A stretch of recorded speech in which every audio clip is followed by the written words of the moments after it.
Apat na Pilipino ang sugatan sa panibagong pangaharas ng China sa resupply mission ng Pilipinas sa West Philippine Sea. Bukod sa pambubomba ng tubig sa isang barko, dinikitan din ng barko ng China ang isa pa. Kaya nakayo dito. Nakatutok si Chino Gaston. Pasado alas 6:30 kaninang umaga nang unti-unting dikitan ng Chinese Coast Guard ang BRP Sindangan ng Philippine Coast Guard.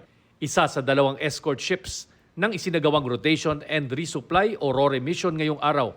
Kahit delikado, tuloy lang ang barko ng China sa kanang bahagi ng BRP Sindangan.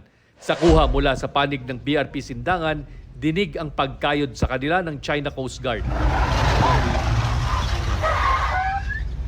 Habang nangyayari yan, kita ang dalawang Chinese crew na kumukuha ng video. I would consider China a clear and present challenge to the Philippine Navy in the West Philippine Sea. The situation is not normal, is not anymore normal, but we are up to the challenge.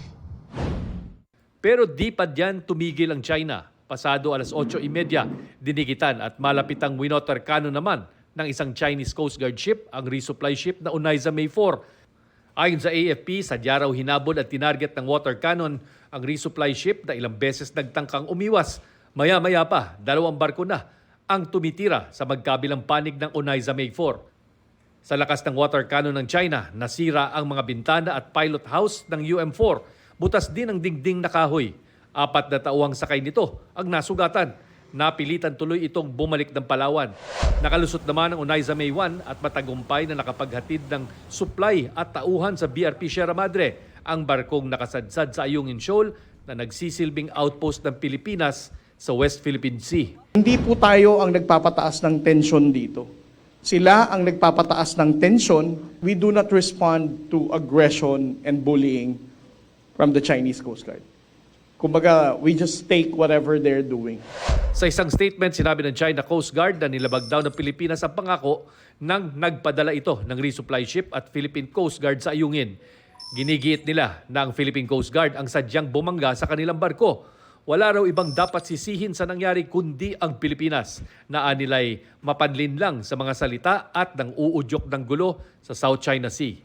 Mariin namang kinundina ni US Ambassador Mary Kay Carlson ang ginawa ng China. Naglagay daw ito ng mga buhay sa peligro, nagresulta sa mga nasaktan at nagdulot ng pinsala sa barko ng Coast Guard sa loob ng Exclusive Economic Zone ng Pilipinas. Nagpahayag din ng pagkabahala sa ginawa ng China ang ambassador ng Australia at ng European Union.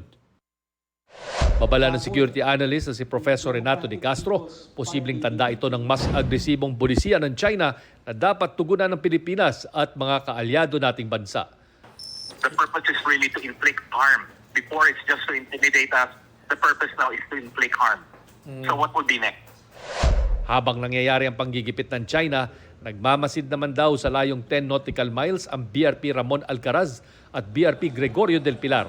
Nagbabantay raw ang dalawang barkong pandigma sakaling kailangan nilang mamagitan. Yes, the RORE is a naval operation conducted by Naval Forces West with support from the Coast Guard. The Navy ships were there. They were stationed 10 nautical miles from Ayungin Shoal.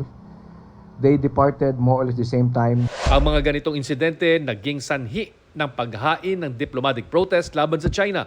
Ayon sa DFA, 142 na mga diplomatic protest laban sa China ang inihain simula ng maupo ang Administrasyong Marcos.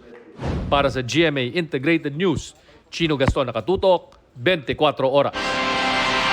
At kasunod ng panibagong panghaharas na yan, iginigiit ngayon ng Pilipinas na umalis na sa paligid ng Ayungin Shoal ang mga barko ng China. Ayon po sa pahayag na inilabas ngayong araw ng Department of Foreign Affairs, dapat daw agaran ng lumayas doon ang mga Chinese vessel.